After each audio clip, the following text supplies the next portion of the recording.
Managed to track down the elusive Pat Sellars. He hasn't brought the Melbourne Cup with us, but he has told a number of yarns that he's won it. So I'm keen to find out how that came about and whether he's got it somewhere tucked up his sleeve. He's involved in a number of different horses and loves the game. Pat Sellars. Thanks for having me. Mate, is it true that you won the Melbourne Cup? I didn't know. Oh, okay. My dad did though. I've done and no, that might not have been your fault.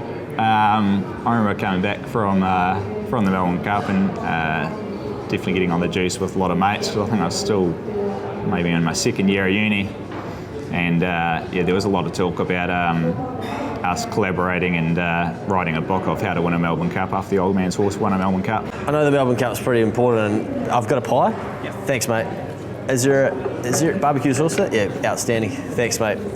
Sorry, not to. I know, obviously, it's probably the most prestigious award prize there is in racing, but the lad's hungry.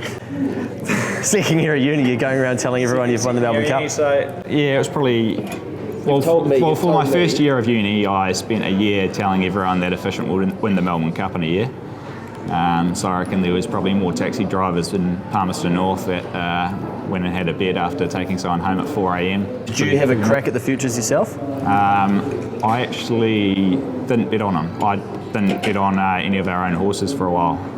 It was a thing I had about... Tell me you've given that up. Oh, unfortunately, because we haven't had one like him since then. Yeah. What did Efficient pay the day that he won the Melbourne Cup? Paid $22.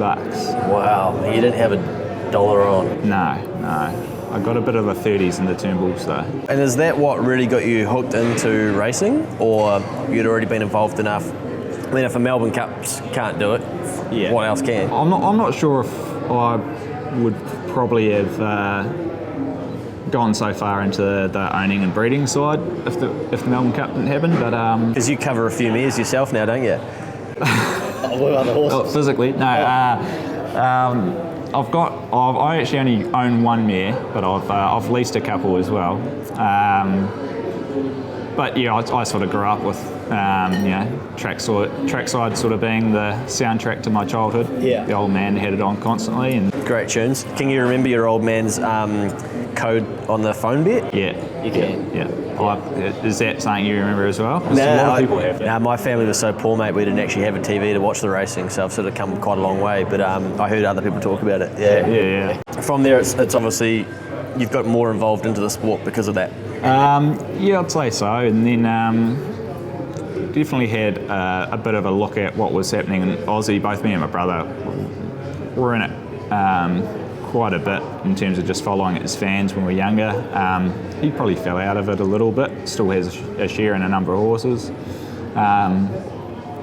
And we followed the Aussie racing mostly. Yeah. And we just saw a lot more entertainment and stuff they put into the racing game, and it always seemed like a bit more of a sport. A bit more of a sport than rugby or something like that. Basically. That was when we actually had a crack at syndicating a few horses ourselves. So it started up, not just me, it was me and my brother to start with. And we just wanted to try and simplify the process by doing things like fixed costs and having small shares so people didn't have to fork out thousands of dollars to be involved. And you just went around telling everyone you'd already won the Melbourne Cup and they should race a horse with you? Yeah. Maybe that where the yarn became that I won the Melbourne Cup as well. Yeah. So what's on the books at the moment? Dean Torre with the Aurettes down in the... So he's actually landed in Caulfield about 2 weeks ago.